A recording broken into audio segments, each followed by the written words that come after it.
Hello friends, आप सभी का एक बार फिर से रुद्रा नर्सिंग एक्सप्रेस में हार्दिक स्वागत है।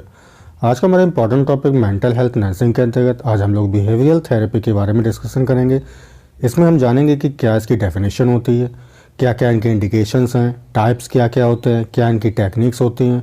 तो वीडियो बहुत इंपॉर्टेंट होने वाला है, वीडियो को बिल्कुल भी स्किप ना करें। और जो फ्रेंड इस चैनल पर पहली बार आए हैं, चैनल को सब्सक्राइब जरूर कर लें और नोटिफिकेशन बेल को दबा के ऑल पे क्लिक कर लें, ताकि आप सभी को हमारे नर्सिंग से रिलेटेड वीडियो का नोटिफिकेशन आसानी से मिल सके, क्योंकि यहाँ नर्सिंग से रिलेटेड ऐसे ही कंटेंट आपको मिलते रहते हैं। तो चलिए स्टार्ट करते हैं। सबसे पहले हम जानेंगे कि बिहेवियरल थेरेपी क्या होती है। तो behavioural therapy is a psychological technique. ठीक है, ये क्या है, हमारी साइकोलॉजिकल टेक्निक होती है जिसका use to treat various psychological and behaviour problems. ठीक है, विभिन्न प्रकार के जो साइकोलॉजिकल आपके या बिहेवियर जो प्रॉब्लम्स होते हैं उनको ट्रीटमेंट करने के लिए जिस साइकोलॉजिकल टेक्निक का हम लोग यूज़ करते हैं उसको क्या कहते हैं, हम लोग बिहेवियरल थेरेपी कहते हैं। क्लियर। चलिए, इसको हम दूसरी तरीके से भी डिफाइन कर सकते हैं। Behavioural therapy is a type of psychotherapy. ठीक है, ये एक जो है साइकोथेरेपी का टाइप होता है दैट सीक्स टू आइडेंटिफाई, ठीक है, प्रोसेस एंड चेंज निगेटिव और हार्मफुल बिहेवियर पैटर्न। ठीक है, जो आपके निगेटिव और हार्मफुल यानी कि जो नकारात्मक और जो आपके हार्मफुल बिहेवियर पैटर्न्स होते हैं उनको क्या करता है, आइडेंटिफाई करता है, उसकी पहचान करता है, ठीक, प्रोसेस करेगा और उनको चेंज करता है। क्लियर है। तो ऐसी टेक्निक को हम क्या कहेंगे, बिहेवियरल थेरेपी कहेंगे। क्लियर है। चलिए, इंपॉर्टेंट पॉइंट है, याद रखिएगा। एडवर्ड जो थॉर्नडाइक थे, जो कि साइकोलॉजिस्ट थे, was one of the first to refer to the idea of the modifying behaviour. ठीक है, एडवर्ड थॉर्नडाइक सबसे पहले ऐसे वैज्ञानिक थे जिन्होंने जो है मॉडिफाइड बिहेवियर के बारे में बताया था। ठीक है, मॉडिफाइड बिहेवियर से मतलब क्या है, जो ऐसा व्यवहार जो आपको चेंजमेंट लाए, ठीक है, जो आपके व्यवहार में चेंजमेंट लाए, उसको हम क्या कहेंगे, मॉडिफाइंग बिहेवियर कहेंगे। ठीक है, तो ये जो कॉन्सेप्ट था वो किसने दिया था, तो याद रखिएगा, या आइडिया किसने दिया था, एडवर्ड थॉर्नडाइक ने दिया था। ठीक है। चलिए, अब हम बात करते हैं इंडिकेशंस की, यानी कि कौन से ऐसे व्यक्ति हैं जिनको बिहेवियरल थेरेपी दी जाती है। ठीक है, तो ऐसे व्यक्ति जो डिप्रेशन के शिकार हो, ठीक है, जिनमें एंजाइटी होती हो, कोई फोबिया हो, उनमें कोई डर हो। क्लियर है। ईटिंग डिसऑर्डर को लेकर, ठीक है, पोस्ट ट्रॉमेटिक स्ट्रेस डिसऑर्डर, यानी कि इसका मतलब क्या होता है, पोस्ट का मतलब बाद में और ट्रॉमेटिक का मतलब कोई एक्सीडेंटल केस। ठीक, तो आपने देखा होगा कि बहुत से एक्सीडेंटल केस के बाद में कुछ ऐसे पेशेंट्स होते हैं जो कि स्ट्रेस का शिकार हो जाते हैं, उनके अंदर तनाव जो है उत्पन्न हो जाता है। क्लियर है। चलिए, अगला क्या है हमारा, बाइपोलर डिसऑर्डर। ठीक है, तो बाइपोलर डिसऑर्डर में क्या क्या चीज़ें होती हैं, यहाँ पे जो मेनिया आते हैं ना, मेनिया काफ़ी बार आते हैं। एपिसोड का मतलब क्या है, तो कोई चीज़ बार बार आना। ठीक है, तो जो मेनिया होता है जिसको हम हिंदी में उन्माद कहते हैं, ठीक है, यानी कि बहुत तेज़ी से एक्साइटमेंट, हाइपर एक्टिविटी कह सकते हैं यहाँ पे। ठीक है, हाइपर एक्टिविटी जो है बार बार आना। ठीक, अगला क्या है, एपिसोड्स ऑफ डिप्रेशन, यहाँ पे जो है डिप्रेशन का बार बार आना। ठीक है, व्यक्ति जो है तनावग्रस्त हो जाता है, ठीक है, उसके अंदर अवसाद उत्पन्न हो जाता है।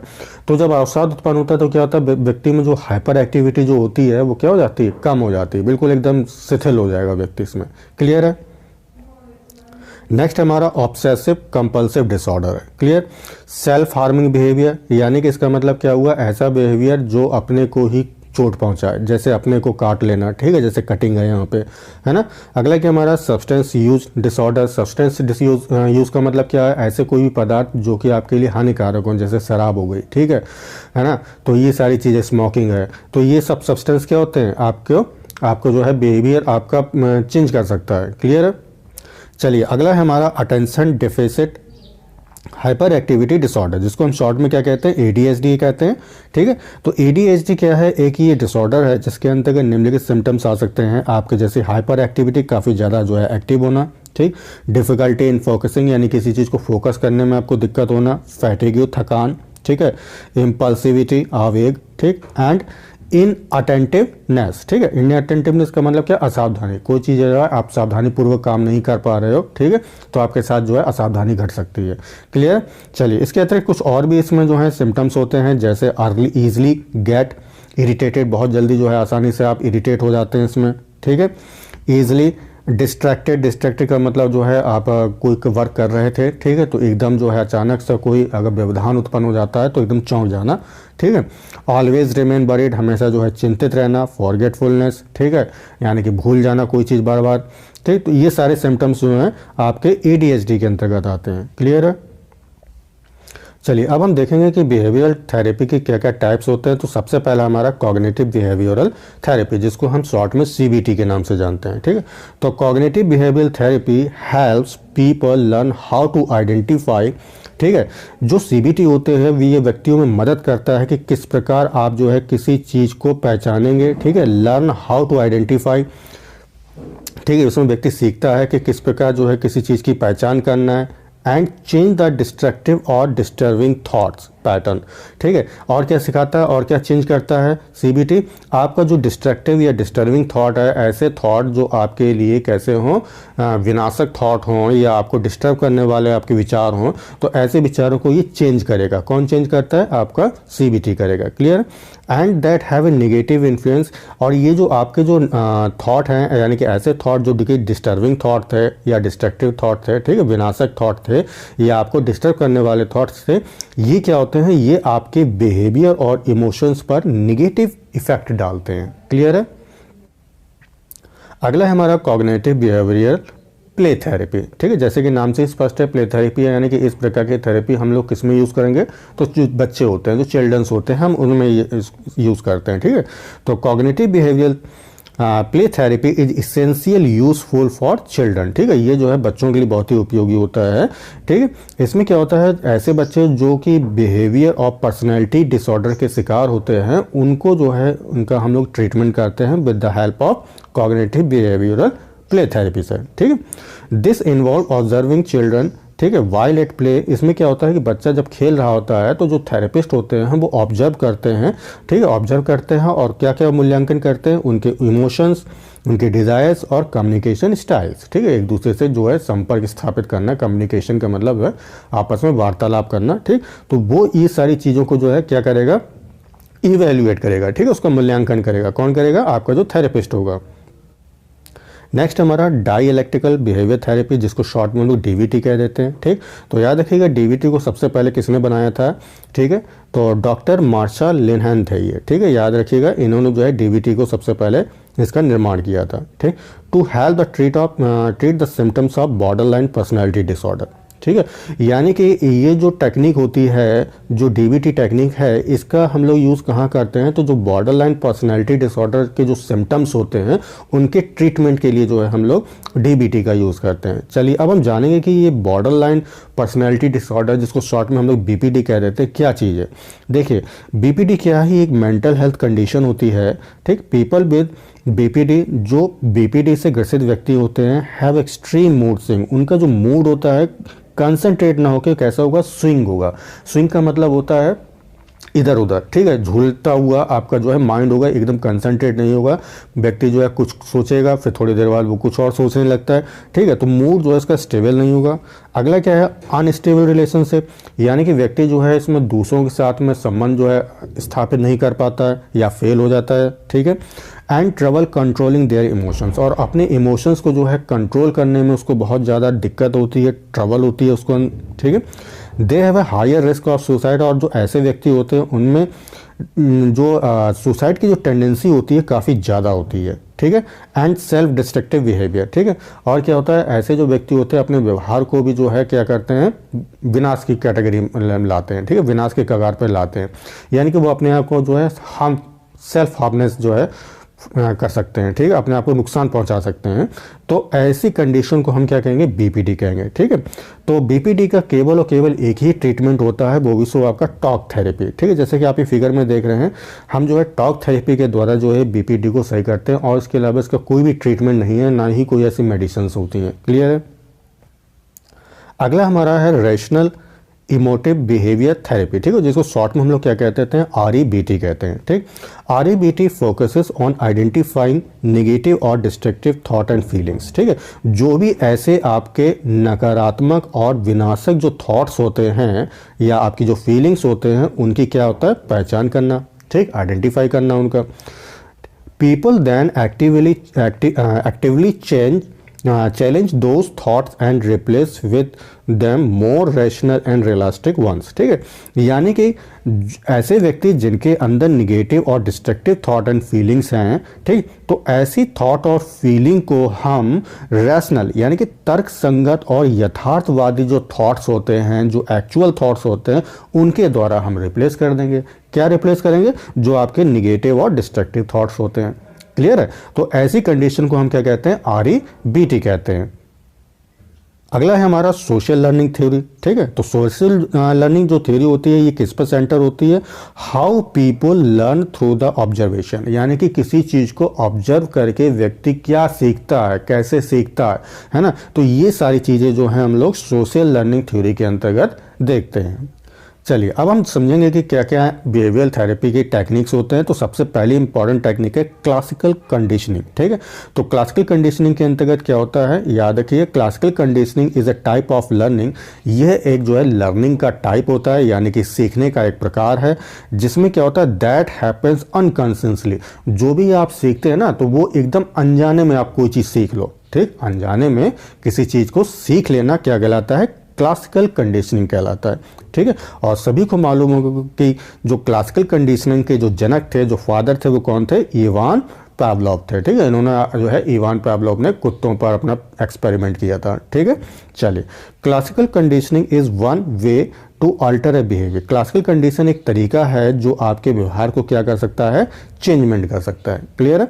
Several different techniques and strategies, विभिन्न प्रकार की जो टेक्निक्स और स्ट्रेटजीज होती हैं, ठीक है, इन टेक्निक्स यानी कि जो क्लासिकल कंडीशनिंग के अंतर्गत विभिन्न प्रकार की जो टेक्निक्स और स्ट्रेटजीज होती हैं, ये अलग अलग प्रकार की होती हैं। ठीक है, चलिए अब हम देखेंगे कि एक एक प्रकार के क्या क्या टेक्निक्स होते हैं क्लासिकल कंडीशनिंग के अंतर्गत। क्लियर है? तो सबसे पहला है हमारा एवर्सन थेरेपी। ठीक है, देखिए एवर्सन थेरेपी, सबसे पहले तो आपको ये मालूम होना चाहिए कि एवर्सन थेरेपी हम लोग कहाँ यूज़ करेंगे। तो याद रखिएगा, जो अल्कोहल का सेवन करते हैं, ठीक, ऐसे व्यक्ति जो अल्कोहल के आदी होते हैं, जो शराब पीते हैं, ऐसे व्यक्ति के लिए जो हम लोग एवर्सन थेरेपी का यूज़ करते हैं। ठीक है, तो इसमें क्या होता है कि ऐसे जो व्यक्ति होते हैं, वो आपको मालूम होना चाहिए, ऐसे व्यक्ति अनडिजायरेबल बिहेवियर शो करते हैं। ठीक है, यानी कि अवांछित व्यवहार शो करते हैं। ठीक, जो समाज के लिए जो है अच्छा नहीं है। ठीक है, अवांछित का मतलब क्या होता है? जो वांछनीय ना हो, जो डिजायरेबल ना हो, ऐसा व्यवहार। ठीक है, यानी कि शराब पी के गाली गलौज करना, ठीक है, मार पीटना, तो ये क्या है? आपका अवांछित व्यवहार है। तो ऐसे अवांछित व्यवहार को हमें कम करना है या उसको रिमूव करना है, तो उसके लिए आप क्या करोगे? जो एवर्सिव स्टिमुलस होता है, ठीक है, एवर्सिव स्टिमुलस जो होता है, उसको हमें ऐड कर देना है, यानी कि प्रतिकूल उत्तेजना। ठीक है, तो प्रतिकूल उत्तेजना को अवांछित व्यवहार के साथ में हम क्या करेंगे? जोड़ देंगे। तो ऐसे करने से क्या होगा कि जो आपका अवांछित व्यवहार है वो धीरे धीरे कम होने लगेगा। ठीक है, चलिए नेक्स्ट है हमारा फ्लडिंग। ठीक है, तो फ्लडिंग क्या होता है? ये एक ऐसी टेक्निक होती है जिसका यूज़ हम लोग किस में करते हैं? फोबिया के ट्रीटमेंट में करते हैं। क्लियर है? जहाँ पे व्यक्ति को कोई डर होगा उसके अंदर, उसके ट्रीटमेंट के लिए हम लोग फ्लडिंग टेक्निक का यूज़ करते हैं। ठीक, ड्यूरिंग द प्रोसेस, ठीक है, अब इसमें होता क्या है कि during the process the individual is prevented from escaping and avoiding the situation. ठीक है, इसमें जो है व्यक्ति को क्या किया जाता है कि डर से भागना, ठीक है, डर से जो है भागने से बचाया जाता है। आप जो है उसको समझाया जाता है, सिखाया जाता है कि आप डर से भागो ना। ठीक है, तो ये इसमें आपका जो है फ्लडिंग के अंतर्गत आता है। क्लियर है? अगला है हमारा सिस्टेमिक डिसेंसिटाइजेशन है। ठीक है, तो systemic desensitisation is often use to treat phobias. ठीक है, इसका भी जो है डिसेंसिटाइजेशन का भी यूज जो हम लोग फोबिया के ट्रीटमेंट में करते हैं। क्लियर है? एंड अदर एंजाइटी डिसऑर्डर, और किस में करते हैं? जो दूसरी एंजाइटी जो डिसऑर्डर्स होते हैं उनको उनके ट्रीटमेंट के लिए जो हम लोग सिस्टेमिक डिसेंसिटाइजेशन का यूज़ करते हैं। क्लियर है? The therapist first teaches the patient how to breathe and relax. ठीक है, सबसे पहले क्या होगा कि ऐसे व्यक्ति जिनके अंदर कोई डर है, ठीक है, या कोई अदर एंजाइटी डिसऑर्डर है, तो उनको सबसे पहले जो है हम लोग ब्रीथिंग और रिलैक्स करना जो है सिखाते हैं। ठीक है, यानी कि गहरी गहरी लंबी लंबी सांसें लेना, छोड़ना। ठीक है, रिलैक्स की कंडीशन सिखाते हैं, कैसे जो है ऐसे सिचुएशन में रिलैक्स रहा जाए। ठीक है, then exposes them to the phobia. ठीक है। आप क्या करते हैं कि जब हमने इनको सिखा दिया कि ऐसी कंडीशन में जो है कैसे आप ब्रीथिंग करोगे और कैसे जो है आप रिलैक्स करोगे, सिखाने के बाद जो है व्यक्ति को एक्सपोज किया जाता है। किसके सामने एक्सपोज किया जाएगा? तो याद रखिएगा, जो उसका डर है। ठीक है। अब इस डर की क्वांटिटी को हम धीरे धीरे बढ़ाएंगे। ठीक है। अब हम धीरे धीरे बढ़ाएंगे तो व्यक्ति ने जो सीखा था, क्या सीखा था? आपका सांस लेना, ब्रीथिंग और आपकी रिलैक्स। ठीक है। तो ऐसी कंडीशन में क्या होता है कि जब हम धीरे धीरे जो डोज है डर का हम जब उसके सामने देते रहते हैं तो व्यक्ति जो है उसमें सीखता है कि जो हमने टेक्निक सीखी थी उसका हम लोग उसमें यूज़ करें, उसको अप्लाई करें। ठीक है। कौन सी कंडीशन में? जब आपके सामने जो है डर ज़्यादा लाया जा रहा है। ठीक है। तो ये कंडीशन जो है क्या कहलाएगा? आपका सिस्टमैटिक डिसेंसिटाइजेशन कहलाएगा। क्लियर है? चलिए, अगला है हमारा ऑपरेंट कंडीशनिंग। ठीक है। तो operant conditioning focuses on how reinforcement and punishment can be utilised to either increase or decrease the frequency of behaviour. ठीक है। तो ऑपरेंट कंडीशनिंग क्या है? एक ऐसी टेक्निक होती है जिसके द्वारा हम व्यवहार को जो है चेंजमेंट कर सकते हैं। किसकी सहायता से? तो याद रखिएगा, रीइंफोर्समेंट और पनिशमेंट। रीइंफोर्समेंट क्या होता है? रीइंफोर्समेंट का मतलब होता है कोई भी गिफ्ट। ठीक है। आपने देखा होगा कि अगर बच्चा कोई अच्छा व्यवहार कर रहा है, जैसे बच्चे ने जो है एग्जाम में अच्छे नंबर लाए हैं, तो टीचर क्या करता है? उसको जो है शाबाशी देता है या उसको कोई चॉकलेट वॉकलेट देगा। ठीक है। तो चॉकलेट या शाबाशी यहाँ क्या चीज़ हो गई? आपका रीइंफोर्समेंट हो गया। ठीक है। तो ऐसे जो है बच्चों का क्या होगा? बिहेवियर चेंज होता है। ठीक है। बच्चों को लगता है कि हाँ, हम ऐसे ही अच्छा अगर करेंगे तो हमें जो है रीइंफोर्समेंट मिलेगा। ठीक है। और पनिशमेंट जानते हैं कि अगर कोई भी आपने काम बिगाड़ दिया है, ठीक है, या आपके पेपर में जो है नंबर कम आए हैं, ठीक, तो ऐसी कंडीशन में क्या है? वो टीचर जो है आपको डांटेगा या आपके पेरेंट्स डांटेंगे। ठीक है। तो ये कंडीशन क्या कहलाती है? पनिशमेंट कहलाती है। ठीक है। तो ऐसे भी जो है बच्चे का बिहेवियर क्या होता है? चेंज होता है। क्लियर है? अब हम देखेंगे कि ऑपरेंट कंडीशनिंग के अंतर्गत जो है विभिन्न प्रकार की टेक्निक्स या स्ट्रेटेजीज आती हैं, वो क्या क्या हैं, चलिए देखते हैं। सबसे पहला हमारा बिहेवियर मॉडलिंग। ठीक है। तो मॉडलिंग का मतलब क्या होता है? Modelling allows individual to learn new skills or acceptable behaviours by watching someone else perform those desired skills. इसमें क्या होता है? व्यक्ति के लिए हर एक व्यक्ति के लिए अपना अपना रोल मॉडल होता है। ठीक है। तो वो क्या करता है कि रोल मॉडल की जो है नकल करता है। ठीक, वैसा ही उसके व्यवहार को वो अपनाता है। ठीक। तो ऐसी कंडीशन को हम क्या कहते हैं? बिहेवियर मॉडलिंग कहते हैं। जैसे कि आप फिगर में देख रहे हैं कि ये छोटी सी एक बच्ची जो है अपने पापा को देख के जो है क्या कर रही है? वजन को उठा रही है। ठीक है। तो ये क्या हो गया? उसके ये जो लड़की है ये अपने पापा के लिए क्या हो गई? पापा जो है इसके लिए क्या हो गए? रोल मॉडलिंग हो गए। ठीक है। तो किसी भी व्यक्ति के द्वारा किसी दूसरे व्यक्ति के बिहेवियर को जो है अपनाना, ठीक है, वो क्या कहलाता है? हमारा बिहेवियर मॉडलिंग कहलाता है। क्लियर है? चलिए, अगला क्या हमारा? Token economies. ठीक है। टोकन इकोनॉमीज भी क्या है? ये भी देखिए कि रीइंफोर्समेंट से मिलता जुलता काफ़ी सिमिलर वर्ड है। ठीक। Give a tokens for engaging in preferred behaviour. ठीक है। प्रिफर्ड बिहेवियर से मतलब क्या है? जो आपके पसंदीदा जो व्यवहार होता है, यदि पसंदीदा व्यवहार कर रहा है, ठीक है, तो उसको हम क्या दे देंगे? टोकन दे देंगे। अगर जो है अनडिजायरेबल बिहेवियर कर रहा है तो उससे हम टोकन छीन लेंगे। ठीक है। टोकन क्या है? टोकन कोई भी आपका कोई गिफ्ट हो सकता है, जैसे कि अभी फिगर में देख रहे हैं, कोई सिक्का हो सकता है, कोई आपकी ट्रॉफी भी हो सकती है। ठीक है। तो ये टोकन होता है। ठीक है। तो टोकन से भी हम जो है बिहेवियर को चेंजमेंट कर सकते हैं। अगर व्यक्ति अब वो सोचेगा कि अगर हमसे कोई टोकन छीन लिया गया तो क्यों छीन लिया गया, तो वो जो है इसलिए छीन लिया गया क्योंकि आप जो है आपका व्यवहार कैसा है? अवांछनीय है, अनडिजायरेबल है, जो कि समाज के लिए उपयोगी नहीं है। ठीक है। तो वो कोशिश करेगा कि यार जब हमसे टोकन ले लिया गया तो अब हमें क्या करना है? हमें अपने व्यवहार को चेंजमेंट करना है। ठीक है।